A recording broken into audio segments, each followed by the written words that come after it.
trazendo o assunto para a roda, nós recebemos aqui nos estúdios de Brasília o deputado Silvio Costa Filho. Agora ele é líder da maioria na Câmara dos Deputados, foi ministro de Portos e Aeroportos do governo Lula até pouco tempo. Bem-vindo, líder, à nossa audiência aqui do Bastidores CNN. Queria tratar de 6x1, que foi um assunto que já passou pela Câmara dos Deputados, teve o empenho, o esforço da base para que isso andasse o mais rápido possível, mas paralisou no Senado. A que o senhor atribui essa resistência de Davi Alcolumbre em destravar essa pauta? Olha, primeiro dizer da alegria de poder conversar com vocês na tarde de hoje, agradecer ao presidente Hugo Motta, ao presidente Lula, aos líderes do Congresso Nacional, sobretudo da Câmara Federal, a confiança de poder assumir a liderança da maioria da Câmara Federal. E eu quero, como líder da maioria, poder ampliar cada vez mais o diálogo da sociedade civil organizada com o Congresso Nacional, fortalecendo a nossa democracia, fortalecendo as nossas instituições, e o nosso papel é fazer com que as divergências sejam transformadas em convergências a favor do Brasil. E é por isso que a gente vai exercitar de maneira prioritária o diálogo com a sociedade, com todos os partidos, da direita, da esquerda, do centro, para ao lado do presidente Hugo Motta, a gente poder avançar nas pautas de interesse do país. E essa pauta 6x1, está muito claro que o presidente Davi Alcolumbre está dialogando com os senadores, ele está ouvindo as bancadas, está ouvindo os partidos, e a nossa expectativa é que nesses próximos meses, efetivamente, a gente avance nessa pauta. E o que se espera é que o Senado, respeitando democraticamente a posição do Senado, ele efetivamente não mexa no texto, porque se mexer tem que voltar à Câmara, mas nós vamos respeitar a decisão do presidente Davi e do Senado Federal, mas nós vamos torcer que esse processo avance e a gente efetivamente entregue essa pauta ao povo brasileiro. E a partir daí, fazer, nesses próximos 5 anos, uma ampla discussão sobre a questão trabalhista no Brasil, que é importante. A reforma trabalhista foi fundamental para o país, mas eu acho que ela precisa ser cada vez mais aperfeiçoada ao longo desses próximos anos. Líder, seja bem-vindo novamente ao Bastidores CNN. Minha pergunta é sobre maioridade penal. O Congresso Nacional votou pela redução. Hoje o senhor observa que há uma maioria maciça para aprovar essa redução ainda neste ano? Olha, eu conversei com o presidente Hugo Motta. O presidente Motta, Hugo, ele deseja avançar nessa pauta, é uma pauta fundamental para o Brasil. Hoje, quando se faz uma pesquisa, mais de 85% da população brasileira, ela apoia, né, o aumento, né, das penas, porque nós não podemos aceitar o crime no Brasil e a gente precisa urgentemente ampliar as penas, ampliar as nossas leis com regras mais rígidas e mais duras para que a gente possa combater a criminalidade no país. Como também a gente precisa fazer ao longo desse ano um amplo debate sobre o feminicídio. Nós não podemos aceitar que em pleno século XXI a gente ainda tenha mulheres brasileiras sendo agredidas por seus companheiros. Então tem alguns casos que, na minha opinião, tem que ter penas ainda mais duras para a gente não aceitar qualquer violência contra a mulher brasileira. Eu tenho sentido isso do presidente Hugo Motta, sentido dos líderes partidários, que essa pauta da segurança será uma prioridade agora no segundo semestre, entre elas a pauta do feminicídio e a pauta também de aumentar penas para a maioridade penal. A gente precisa avançar nessa pauta e sinto que hoje o Congresso é fundamental para a gente poder reduzir a idade para que a gente possa ter uma ampliação no combate à criminalidade no país. A Larissa Rodrigues, nossa analista, faz a próxima pergunta. Lari. Tudo bem, deputado? Que bom falar com o senhor agora, como líder da maioria. Deputado, a gente tem escutado uma movimentação ali na Câmara dos Deputados, numa tentativa de ter mudanças também no Simples Nacional. O que eu ouvi é que deve andar, o próprio presidente da Câmara tem falou, se encontrou ali com a liderança do governo para poder dar andamento à questão do MEI. Mas e o Simples Nacional? Entra nessa conta toda ou vai ficar de fora e vão andar com aquele projeto exclusivamente voltado para aumentar o teto dos dos microempreendedores individuais? Desculpa. Olha, o MEI é muito importante para o Brasil. Você sabe que desde 2018 a gente não tem um aumento no MEI, que é fundamental para estimular o empreendedorismo e, sobretudo, o empreendedor individual. Então, a proposta do governo é que a gente possa, a partir de 2027, elevar de R$ 81 mil para 110 e em 2028 para 130. E, além disso, ampliando mais um trabalhador, mais um funcionário. Então, há quase um consenso na casa de nós apoiarmos essa proposta. Essa é a posição dos líderes partidários. Entretanto, é preciso que o debate seja feito dentro do parlamento brasileiro. O Simples Nacional precisa ser discutido. O que eu tenho defendido é que a gente avance no MEI e que a gente faça posterior um debate sobre o aumento da alíquota, o aumento do teto do Simples no Brasil. Mas a gente tem que fazer uma reflexão, sobretudo por conta da preocupação com o fiscal. Qual é a preocupação do presidente Hugo Mota e está correta? É votar o MEI e surgir, por exemplo, um destaque, uma emenda de última hora, elevando o teto do Simples. Então, a casa votará favorável. Então, isso pode ter um risco de ter um impacto de 30, 40, 50 bilhões de reais e isso prejudica e desarruma o fiscal no Brasil. Então, é por isso que a gente vai fazer esse debate com muita serenidade, com muito equilíbrio. Queremos votar o MEI e o debate do Simples, o governo sinaliza em fazer nesse segundo semestre. Essa é a posição do ministro José Guimarães, é a posição do ministro Bruno Moretti, do ministro Dario Durigan, para que a gente possa também fazer uma discussão sobre o Simples, já que na hora que a gente fortalece o setor terciário, que é o setor de serviços no Brasil, a gente está fortalecendo a economia brasileira, já que hoje mais de 60% da economia nas regiões metropolitanas no Brasil, ela é baseada no setor de serviços. Então, é importante para a nossa economia e para o empreendedorismo no país. Mas é uma pauta que o Congresso está muito empenhado em querer avançar. Líder, eu queria tratar de uma outra pauta. Ontem o presidente Hugo Mota, na reunião de líderes, chegou a mencionar sobre um freio em relação àquela que foi apelidada de pauta-bomba por alguns no governo, né? Estou falando da renegociação das dívidas rurais, que segundo o Ministério da Fazenda tem um impacto em 10 anos de 140 bi. Ele quer ouvir ainda o Ministério da Fazenda antes de avançar com essa proposta. Bom, o senhor, né, na tratativa com os demais partidos, como é que tem lidado com o assunto? Porque a gente sabe do peso que a bancada ruralista tem na Câmara dos Deputados hoje. Como é que está essa pressão? Olha, primeiro, Tainá, eu quero parabenizar o presidente da Câmara, o deputado Hugo Mota. A gente sabe, Larissa, vocês conhecem bem como é desafiador você administrar uma casa com 513 parlamentares no Brasil. Sobretudo o ano que foi o ano de 2025, onde nós tivemos um ex-presidente da República preso. Então foi um ano muito desafiador, um ano de muita tensão institucional.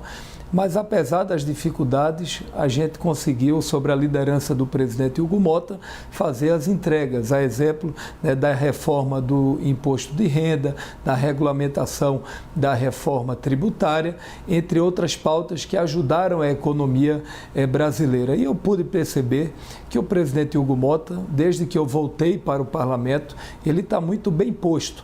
Ele tem o respeito e a credibilidade junto aos líderes, ele está efetivamente avançando nas pautas de interesse do Brasil.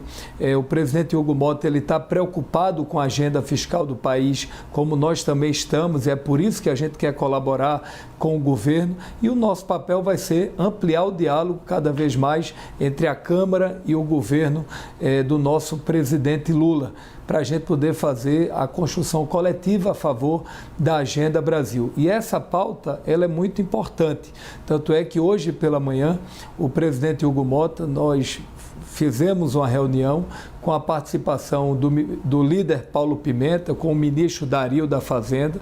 Ficou estabelecido que o projeto está sobre estado, ele vai ficar paralisado até a próxima terça-feira, onde ficou organizado de ser feita uma reunião do Ministério, lá no Ministério da Fazenda, com o ministro Dario, com a bancada da FPA, do agronegócio, com o relator da matéria, e a gente tentar chegar a uma construção coletiva, ou avançar no texto aperfeiçoado, né, sem ter nenhum risco com o fiscal, efetivamente ser um projeto que atenda os produtores rurais que foram penalizados por conta dos efeitos climáticos no Brasil. Esse produtor rural, ele precisa da nossa assistência, mas a gente não pode pegar um projeto como esse e transformar numa bomba fiscal que a economia brasileira não se sustenta, e na hora que se aprova tem risco no fiscal, automaticamente aumenta desemprego, aumenta a inflação, desarruma a economia,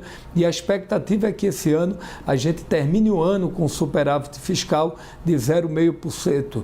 Então isso é importante, porque a gente pode chegar a 8, 10 bi de superávit fiscal. É por isso que a gente tem que ter muita sensibilidade e responsabilidade com as pautas que serão votadas no Brasil, e é isso que o presidente Hugo Mota está tendo feito. E a partir dessa reunião, Tainá, na próxima terça-feira, será apresentado ao presidente Hugo Mota um caminho, e a partir daí a gente vai deliberar ouvindo a todos os líderes e tentando construir um caminho para atender objetivamente os produtores rurais no Brasil que foram afetados, infelizmente, pelos efeitos climáticos no país.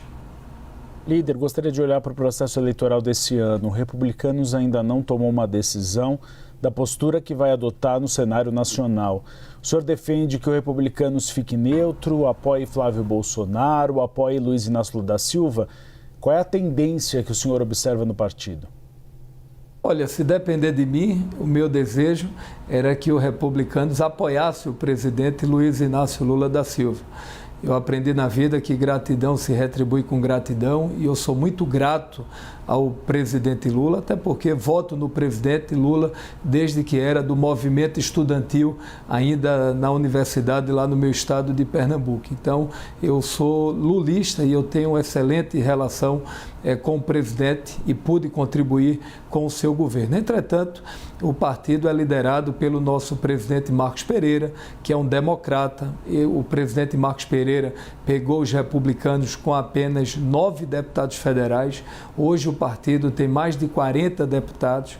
O Marcos Pereira é alguém que procura dialogar com as bancadas, respeita a posição dos estados, e as informações que eu tenho é que o presidente Marcos Pereira, a partir agora do mês de julho, vai iniciar umas escutas no partido, nos estados, para ao final tomar uma decisão, até porque tem gente que defende o apoio do partido a Flávio Bolsonaro e tem outros que defendem a neutralidade. Então, eu desejo que a gente possa fazer uma construção coletiva. Se não, naturalmente, eu sei da dificuldade do partido de apoiar o presidente Lula dentro do partido, mas nós temos também o caminho da neutralidade, e cada estado vota no presidente que entender ser a melhor opção para governar o Brasil. Entretanto, ao final a palavra é do presidente Marcos. O presidente Marcos Pereira já sabe da nossa posição e vai ouvir os deputados ao longo desses próximos dias para que a gente possa avançar nessa decisão. Mas o que eu puder fazer para o partido não apoiar o Flávio, nós vamos fazer, naturalmente, respeitando a decisão da maioria, até porque a minha posição é que acho que não será bom para o Brasil nós termos o Flávio como presidente da República. Está muito claro que ele não está pronto, preparado para ser presidente do Brasil. E nós tivemos avanços significativos na infraestrutura, nos programas sociais, no respeito nos países em relação ao nosso país, no fortalecimento da democracia, e é por isso que eu entendo, e eu falo isso como Silvio Costa Filho, como deputado lá do meu estado, não falo como líder da maioria, falo do ponto de vista do meu CPF. Eu defendo a reeleição do presidente Lula, mas vamos respeitar a decisão do partido, que é assim a nossa característica de sempre procurar dialogar com todos e respeitar a decisão, mas o presidente Marcos entende a minha posição, que é de estar ao lado do presidente Lula. A Larissa faz a última pergunta, Lari. Líder, o senhor falou agora, de gratidão ao presidente Lula, a gente sabe dessa movimentação, quando até o partido gostaria ali, que não fizesse essa composição. O senhor foi ministro desse governo do presidente Lula, mas o senhor tinha uma intenção de sair como candidato ao Senado Federal. E, no fim das contas, acabou decidindo tentar uma reeleição para a Câmara dos Deputados, tanto que volta para casa agora como líder da maioria. O senhor sentiu a ausência de algum tipo de apoio para seguir nessa tentativa de ser senador? O que é que pesou nessa decisão? Não teve apoio do partido, não teve apoio do Lula? Como que deu toda essa decisão de tentar mais 4 anos ali na Câmara? Olha, primeiro eu sou muito grato ao presidente Lula, que desde o primeiro momento desejou que nós fôssemos candidatos a senador. Tivemos o total apoio dos republicanos para disputar o Senado. Entretanto, eu tenho muito tempo, eu estou agora com 44 anos, temos muito tempo ao longo dessa caminhada na vida pública, e eu entendi que nesse momento não era o momento de disputar a eleição para senador da República. Por isso que nós tomamos a decisão de ir para a reeleição, porque o meu sentimento é que eu posso ajudar muito mais o nosso partido, ajudar o presidente Hugo Mota, ajudar o governo do presidente Lula, ficando na Câmara Federal, ajudando na governabilidade, de que ir para o Senado Federal. Até porque é uma casa com 513 parlamentares, a gente sabe os enfrentamentos que a gente está tendo perante a Câmara Federal, e nesse momento a gente achou o melhor caminho de disputar a reeleição. E aí o nosso partido entendeu que o melhor caminho seria indicar o meu irmão Carlos Costa, que é um advogado, um economista, um jovem muito preparado. O nosso partido o indicou para ser candidato a vice-governador na chapa de João Campos, que está disputando com a governadora Raquel Lira lá no nosso estado. Entretanto, nós temos tempo, e já dizia Tancredo Neves que a eleição majoritária também é muito mais destino do que projeto pessoal. Eu acho que eu não tenho nenhuma vaidade com essa coisa do Senado, na Câmara. Eu acho que na vida a gente cumpre etapas, e eu acho que eu posso muito mais como jovem e como alguém que acredita no nosso país, ajudar a melhorar o debate na Câmara Federal. Eu acho que esse debate do nós contra eles é muito ruim. A gente está tendo cada vez mais a sociedade se afastando do Congresso, da política, e a gente precisa sonhar com a sociedade mais justa, mais solidária, mais humana, e eu acredito que só através da política é que nós vamos construir um país mais justo e um país efetivamente melhor para o povo brasileiro. E o Congresso Nacional, sobretudo a Câmara, ela é fundamental na construção desse Brasil que se desenha para o futuro. Terminamos então com uma citação a Tancredo Neves, presidente da República: não é vontade, é destino. Conversamos com o deputado federal Silvio Costa Filho, líder da maioria na Câmara dos Deputados. Deputado, muito obrigado por estar presente aqui no Bastidores CNN. O senhor sabe, espaço sempre aberto ao senhor aqui na CNN. Eu que agradeço, parabéns à CNN, parabéns a vocês pela audiência, pelo programa. Confesso que já estava com saudade de vocês, E agora nessa missão nós vamos estar sempre conversando sobre as pautas de interesse do Brasil e do povo brasileiro. Parabéns aí à CNN pelo trabalho que competentemente vem pautando a boa comunicação e o bom jornalismo no Brasil. Por favor, volte sempre, volte assim, afiado, com lead, do jeito que a gente gosta, viu? Obrigada pelas informações, líder. Até a próxima, bom trabalho.